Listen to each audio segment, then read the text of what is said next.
Hello students, welcome to এডুমন্ত classes. আজকে আমি তোমাদের জন্য নিয়ে এসেছি প্রতিটা এক্সাম, সেটা কোনো সেন্ট্রালের এক্সাম হোক বা কোনো স্টেটের এক্সাম হোক, one of the most important topic. এবং এখান থেকে যে কোনো তুমি কোয়েশ্চেন সলভ করো বা যে কোনো এক্সাম দাও, এখান থেকে কিন্তু একটা কোয়েশ্চেন পাওয়ার চান্স খুব বেশি। ওকে, সেই টপিকটা কি? সেই টপিকটা হলো লাইন অফ সিমেট্রি।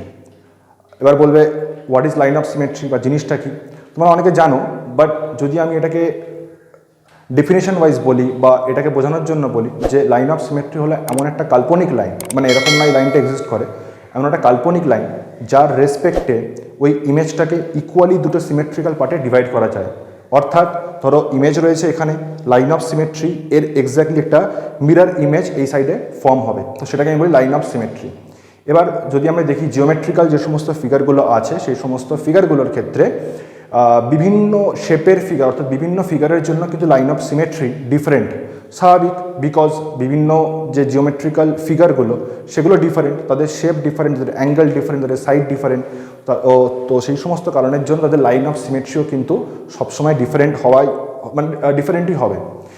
তোমাদেরকে জানতে হবে যে এই যে ফিগারগুলো আছে, যেগুলো one of the most important figure বা যে সমস্ত জিওমেট্রিক্যাল ফিগার থেকে তোমাকে বিভিন্ন পরীক্ষায় কোয়েশ্চেন জিজ্ঞেস করবে, সেই সমস্ত জিওমেট্রিক্যাল ফিগারগুলোর লাইন অফ সিমেট্রি কীরকম এবং তার সাথে কটা করে তোমায় পরীক্ষায় জিজ্ঞেস করবে। যেটা মেনলি সেটা হচ্ছে কোন একটা জিওমেট্রিক্যাল ফিগার, তার লাইন অফ সিমেট্রি কত। ঠিক আছে, তো আমরা এক এক করে দেখবো সেই সমস্ত জিওমেট্রিক্যাল ফিগারগুলো, তাদের লাইন অফ সিমেট্রি এবং তাদের যে ইমেজগুলো, সেগুলো আমরা চেষ্টা করবো আমাদের ব্রেনে ইমপ্রিন্ট করে নেওয়ার, যাতে তোমাদের সেই ইমেজগুলো থেকে মনে পড়ে যায় যদি কখনো পরীক্ষায় কোয়েশ্চেন আসে যে লাইন অফ সিমেট্রি কত হয় বা কটা হয় এবং কিভাবে হয়। ঠিক আছে, তো চলো আমরা স্টার্ট করি, আমরা দেখতে শুরু করি এক এক করে এক একটা ফিগার নিয়ে। ফার্স্ট যে ফিগারটা হলো সেটা হলো ইকুইল্যাটারাল ট্রায়াঙ্গেল বা সমবাহু ত্রিভুজ। সমবাহু ত্রিভুজের ক্ষেত্রে যেটা ফার্স্ট প্রপার্টি তোমরা সবাই জানো, যে তিনটে যে সাইড হবে সেই তিনটে সাইড ইকুয়াল হবে এবং তিনটে অ্যাঙ্গেল সেটাও ইকুয়াল হবে, তিনটেরই ভ্যালু হবে 60 ডিগ্রি করে। এবার যেহেতু তিনটে সাইড থেকেই বা তিনটে দিক থেকেই এটা সিমেট্রিক্যাল বা সেম, তো এর ক্ষেত্রে লাইন অফ সিমেট্রি হবে তিনটে। অর্থাৎ এর যে তিনটে তুমি বলতে পারো হাইট রয়েছে, সেই হিসাবে এর ক্ষেত্রে যে লাইন অফ সিমেট্রি হবে সেটা হবে তিনটে। ওকে, তো সমবাহু ত্রিভুজের ক্ষেত্রে লাইন অফ সিমেট্রি অর্থাৎ যে লাইনের রেসপেক্টে যদি তুমি সেই ইমেজটাকে দুভাগে ভাগ করো, সেই দুটো ভাগ একদম এক্স্যাক্টলি সিমেট্রিক্যাল হবে। ঠিক আছে, তো সেটা হলো ইকুইল্যাটারাল ট্রায়াঙ্গেল, তার ক্ষেত্রে লাইন অফ সিমেট্রি তিনটে। এটাকে অনেক সময় মিরর লাইনও বলা হয়, because it is a kind of mirror যেটা আরেকখানা ইমেজ ফর্ম করছে, বা এটাকে লাইন অফ সিমেট্রিও বলা হয়। ওকে, এবং এর আরও এই ধরনের অনেক নাম আছে, কিন্তু মেন তোমাকে এই লাইন অফ সিমেট্রি দিয়ে কোয়েশ্চেন করা হয়। এবং তোমার যেটা কোয়েশ্চেন আসবে, এবার দেখো এখান থেকে কোয়েশ্চেন কী আসবে। কোয়েশ্চেন আসবে যে what is the number of line of symmetry of equilateral triangle. তোমাকে অপশান দিয়ে দেবে, তো সেই অপশান থেকে তোমাকে সিলেক্ট করতে হবে। এবং এই ধরনের পার্ট থেকে সেন্ট্রালের যে সমস্ত এক্সাম বলো বা বিশেষ করে যেগুলো রেলওয়ের এক্সাম বা সিজিএল বা সিএইচএসএল, কিন্তু এখান থেকে ডেফিনেটলি কোয়েশ্চেন জিজ্ঞেস করে। আবার এখান থেকে ভ্যারাইটির জন্য এটাও জিজ্ঞেস করতে পারে যে ধরো তোমাকে এরকম বললো যে what is the difference between line of symmetry of equilateral triangle তার সঙ্গে অন্য কোনো একটা, বা ধরে নাও বললো যে what is the difference between line of symmetry between line of symmetry of equilateral triangle and square দিয়ে অপশান দিয়ে দিল। তার জন্য তোমাকে প্রত্যেকটা যে ফিগার আছে সেই ফিগারের লাইন অফ সিমেট্রি কটা তোমার সেটা জানতে হবে। তো আমরা একটা দেখলাম সমবাহু ত্রিভুজ, পরে যেটা দেখবো সেটা হচ্ছে আইসোসেলাস ট্রায়াঙ্গেল বা সমদ্বিবাহু ত্রিভুজ। সমদ্বিবাহু ত্রিভুজের ক্ষেত্রে কী হয় না, দুটো সাইড ইকুয়াল হয় এবং দুটো অ্যাঙ্গেল ইকুয়াল হয়।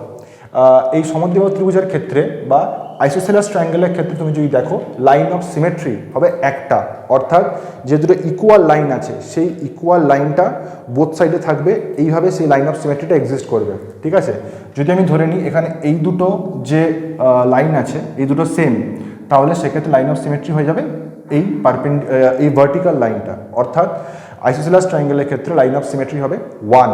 ওকে, ইটস ভেরি ইম্পর্টেন্ট। নেক্সট হচ্ছে স্ক্যালেন ট্রায়াঙ্গেল বা বিষমবাহু ত্রিভুজ। বিষমবাহু ত্রিভুজের সবই বিষম, অর্থাৎ কোনো কিছুই সেম নয়, তার তিনটে সাইডও সেম নয়, তিনটে অ্যাঙ্গেল একে অপরের সঙ্গে সেম নয়। সেই কারণের জন্য এর কোনো এরকম লাইন অফ সিমেট্রি নেই যার রেসপেক্টে তুমি বলতে পারো বা যার রেসপেক্টে তুমি ইমেজটাকে দুটো ভাগে ডিভাইড করতে পারো।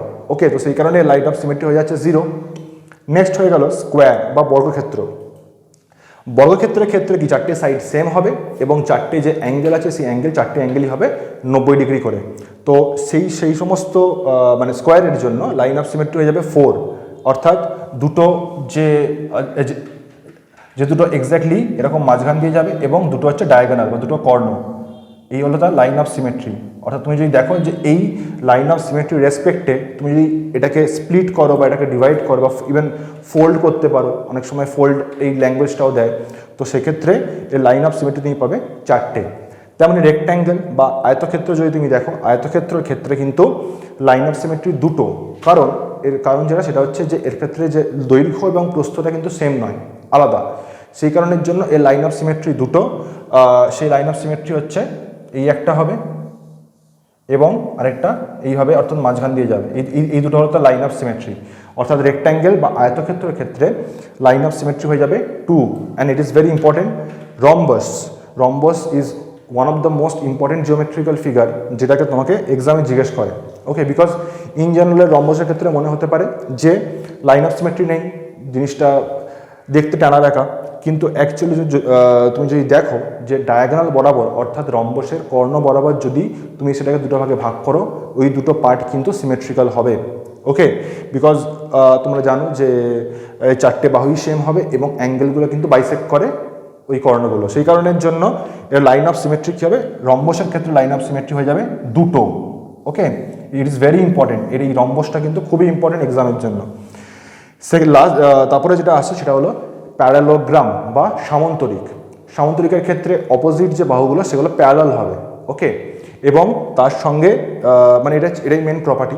এবার সামন্তরিকের ক্ষেত্রে যদি তুমি দেখো যে লাইন অফ সিমেট্রি হবে 0, অর্থাৎ এমন কোনো লাইন নেই বা এমন কোনো লাইন তুমি খুঁজে পাবে না যার রেসপেক্টে ইমেজটা পুরোপুরি সিমেট্রিক্যাল হবে। ওকে, এবার এখানে তোমরা একটা জিনিস খেয়াল রেখো যে এটা হচ্ছে লাইন অফ সিমেট্রি। ওকে, আরেকটা হয় সিমেট্রি অফ রোটেশন বা অর্থাৎ যদি তুমি সেই ইমেজটাকে এত ডিগ্রিতে ঘোরাও, অর্থাৎ 90 ডিগ্রি ঘোরালে বা 180 ডিগ্রি ঘোরালে, তাহলে কি সেই ইমেজটা সিমেট্রিক্যাল হবে? তো সেটা একটা কনসেপ্ট থাকে যে রোটেশনাল সিমেট্রি। তো সামন্তরিকের ক্ষেত্রে যদিও লাইন অফ সিমেট্রি মানে এমন কোনো লাইন নেই যার রেসপেক্টে তুমি সিমেট্রিক্যাল ফিগার পাবে, বাট তার সিমেট্রি অফ রোটেশন বা মানে যদি তুমি সেই সামুদ্রিকটাকে 180 ডিগ্রি অ্যাঙ্গেলে ঘোরাও বা রোটেট করাও, সেক্ষেত্রে কিন্তু তোমরা যে ইমেজটা পাবে দ্যাট উইল বি সেম। অর্থাৎ সামুদ্রিকের ক্ষেত্রে রোটেশনাল সিমেট্রি এক্সিস্ট করে, তোমরা কিন্তু এটা মাথায় রেখো। ওকে, কিন্তু লাইন অফ সিমেট্রি এক্সিস্ট করে না, লাইন অফ সিমেট্রি 0।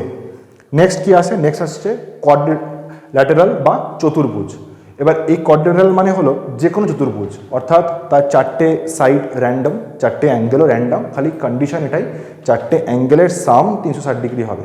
এরকম নয় যে চারটে অ্যাঙ্গেলের মধ্যে মানে কোনো একটা 90 হতেও পারে, নাও হতে পারে, এনিথিং ক্যান হ্যাপেন। ওকে, তো এটা হলো বিষমবাহু ত্রিভুজের মানে চারটে সাইডওয়ালা ফরমেশন। তো এর ক্ষেত্রেও কী হবে না, লাইন অফ সিমেট্রি 0ই হবে, বিকজ এমন কোনো লাইন নেই বা এমন কোনো অ্যাঙ্গেল নেই যার ক্ষেত্রে বা যার থ্রু দিয়ে তুমি যদি এটাকে ডিভাইড করো সেই দুটো সিমেট্রিক্যাল দুটো ফিগার প্রডিউস করবে, এটা হবে না। তো সেই কারণে in case of quadrilateral the answer is 0। Next যে লাস্ট দুটো ভীষণ ইম্পর্টেন্ট, অর্থাৎ পরীক্ষার পয়েন্ট অফ ভিউ থেকে এই দুটো থেকে কিন্তু ম্যাক্সিমাম কোয়েশ্চেন তোমরা পাবে।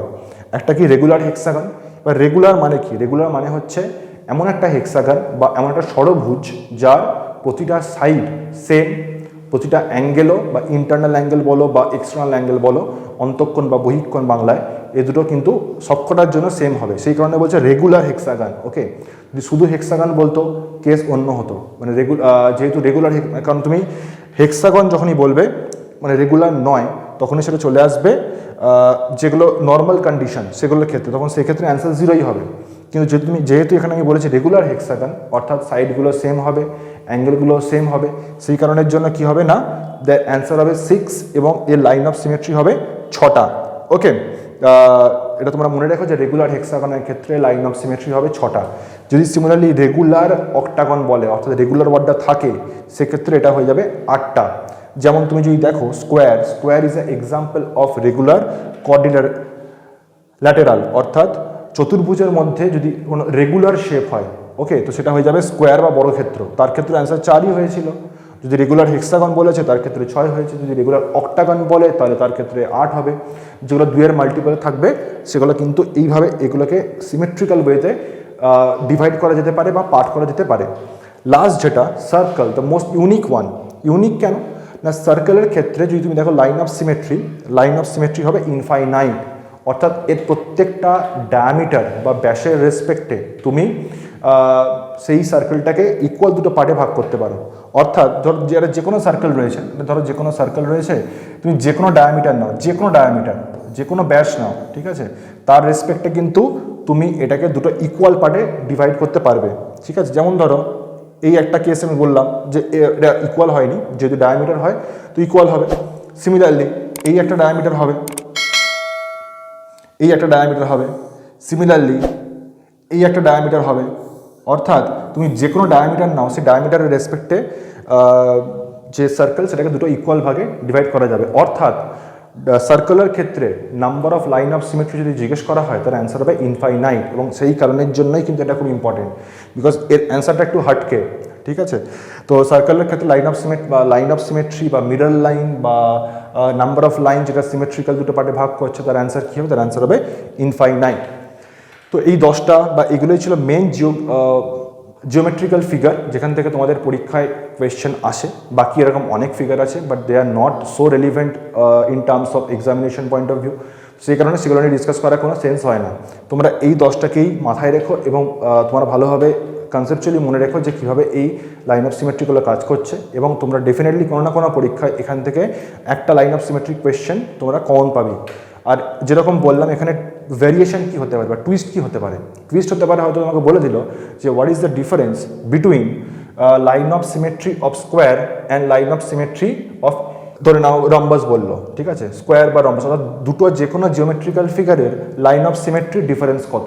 তো এটা একটা কোয়েশ্চেন, তার জন্য তোমাকে দুটো আলাদা আলাদা ফিগারের, বা হয়তো তোমাকে বলে দিল যে ধরে নাও স্কোয়ারের লাইন অফ সিমেট্রি এ, ধরে নাও বললো যেগুলো সমবাহু ত্রিভুজ তার লাইন অফ সিমেট্রি বি, আর ধরে নাও বললো রেক্ট্যাঙ্গেল তার হচ্ছে সি, তাহলে এ মাইনাস বি প্লাস সি কত হবে। তো এই ধরনের কোয়েশ্চেন কিন্তু আসে, যে একটা লেভেল আপ করা আছে, তোমাকে ডাইরেক্ট কোয়েশ্চেন জিজ্ঞেস করা নেই, কিন্তু তুমি যদি এই জিনিসটা জানো তুমি বুঝতে পারবে এ বি সির ভ্যালু কত হবে।